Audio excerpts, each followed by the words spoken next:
Okay, so let's unpack this.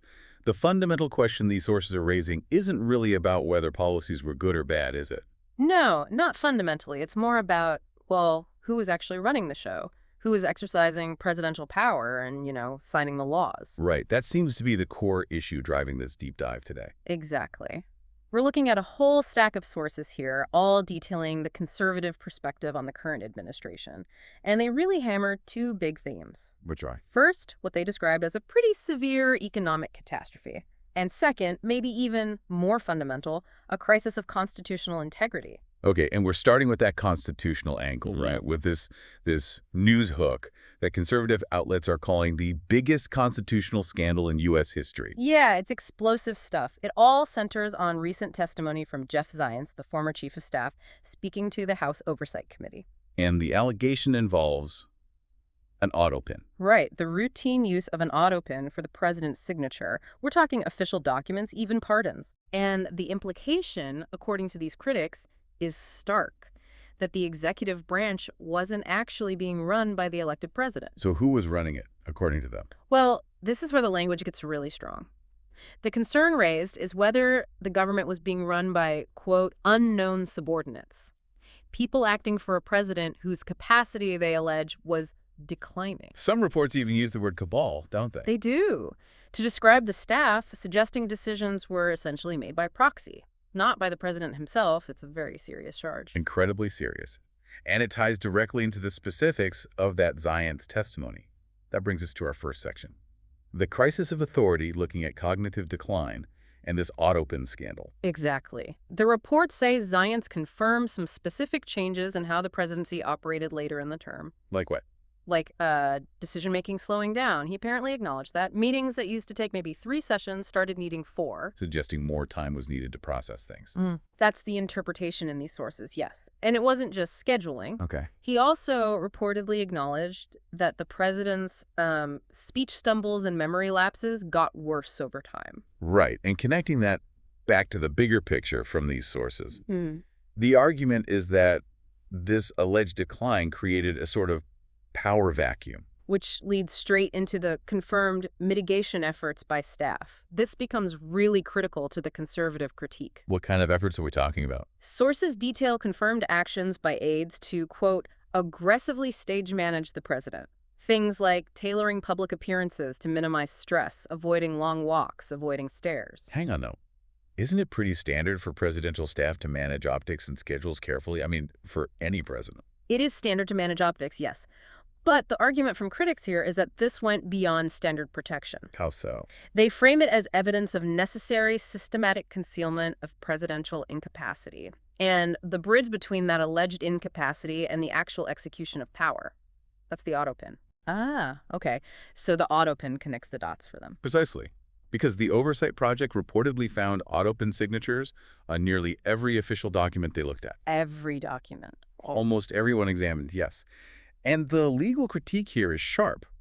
Many presidential actions, especially things like pardons or clemency, they're considered non-delegable duties. Okay, let's define non-delegable for listeners. What does that mean here?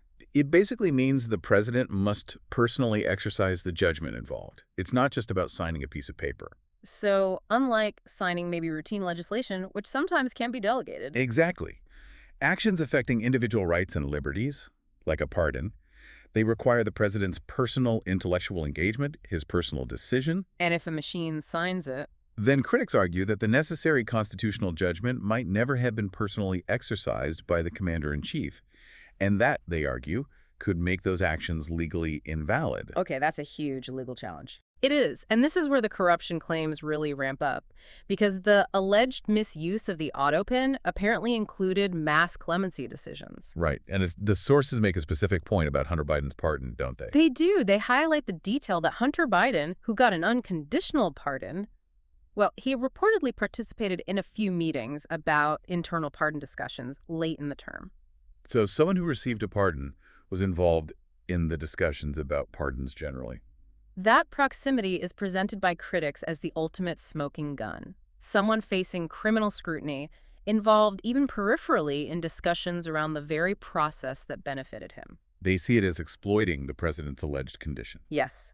prioritizing political goals, potentially personal ones, over constitutional process. That's the core accusation. Okay, so if the first major critique is this institutional crisis, this question of who's actually exercising power, the next logical step is to look at the results of those decisions. Which brings us neatly to Section 2, the economic disaster as framed by these conservative sources. They don't mince words, do they? They call Bidenomics a catastrophic failure. Absolutely. Characterized, they say, by crippling inflation, excessive spending, and just reckless debt accumulation. What are the key numbers they use to back that up? Well, they point to federal spending soaring over 50% between fiscal year 2019 and FY 2024. 50% increase. Yeah, and the national debt picture. They claim it's now so massive that every single American effectively owes $100,000. That's a staggering figure. The sources argue this isn't just a number, right? It affects national security, future crisis response. That's the broader implication they want you to consider, yes. Yeah. And for the average person, how does this manifest? Inflation, presumably. Bidenflation. Exactly.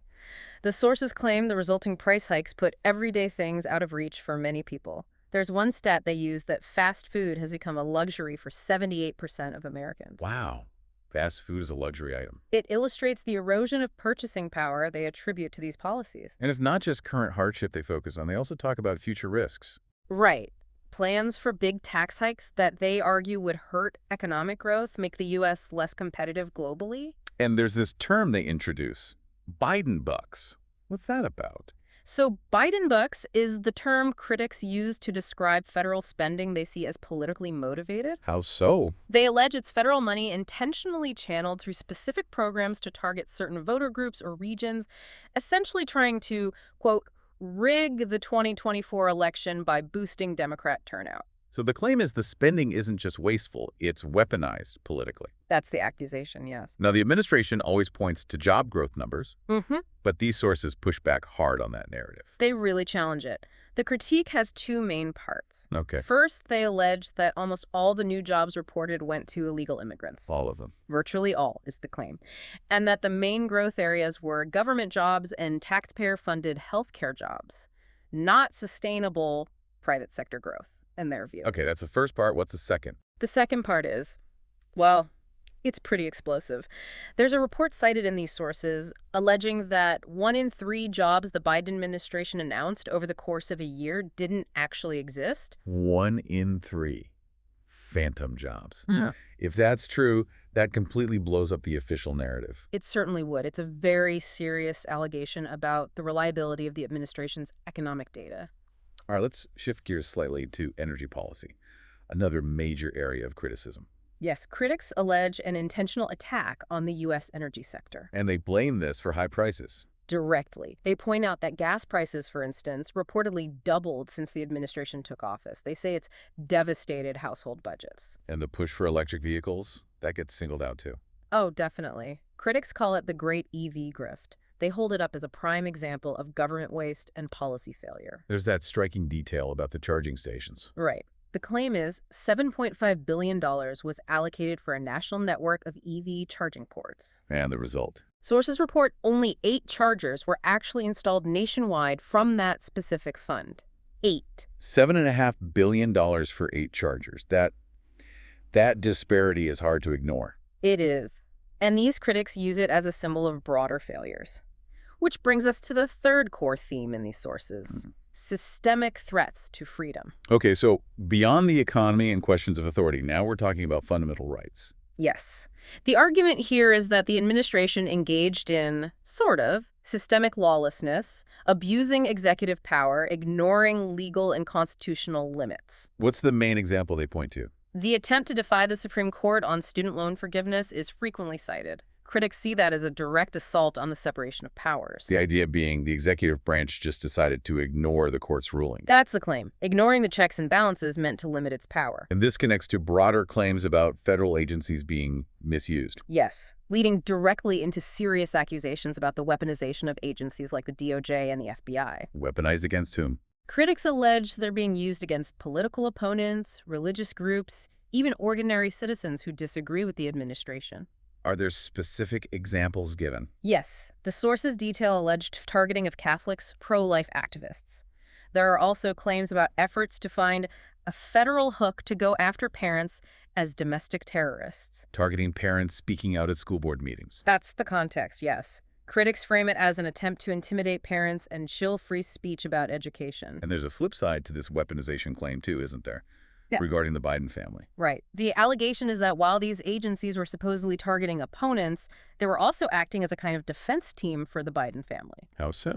Allegedly covering up potential corruption, obstructing investigations into Hunter Biden, creating what critics call a clear two-tiered system of justice. Okay, so abuse of law enforcement power.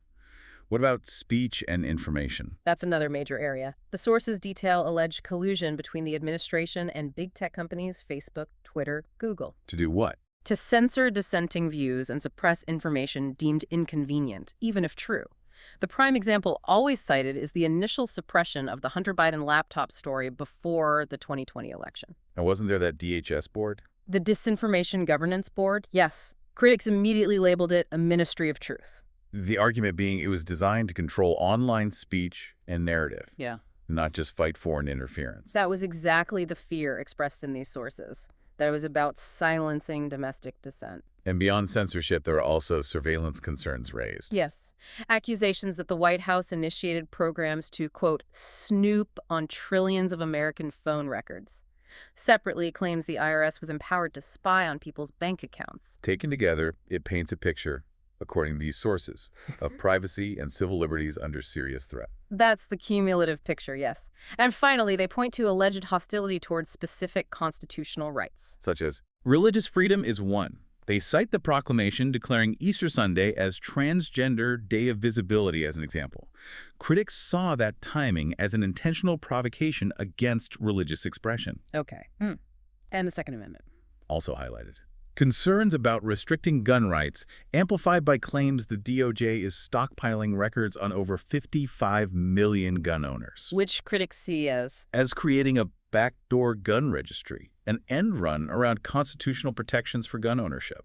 Okay, so let's try to synthesize this for the listener. We've covered a lot. We have. What emerges from these conservative sources is really a two-pronged critique. On one hand, you have this immediate institutional crisis, the questions around executive authority, the Zients testimony, the AUTOPEN scandal, serious doubts about who was really making decisions. Then on the other hand, we have the tangible consequences they attribute to those decisions, or that environment. The daily financial stress from inflation, the massive debt, the alleged failures in energy and job creation. So we heard the allegations. $1.8 trillion in new regulations, massive spending programs like Biden bucks described as politically motivated, and that shocking claim that 1 in 3 announced jobs might not have even existed. Right. And when you combine those alleged economic outcomes with the fundamental questions about who is actually authorizing policy, it raises a really critical question for you, the listener. Which is? What is the full long-term cost here? Not just the cost in dollars and cents, which is huge according to these sources, but the cost in institutional integrity, the cost in public trust. If policies are potentially enacted under questionable executive authority, what does that do to the foundation of the system? Exactly. And how might the deep concerns raised in these sources, concerns about competence, legitimacy, and economic hardship, how might all of that influence future political choices, future elections? That's the final provocative thought these sources leave you with.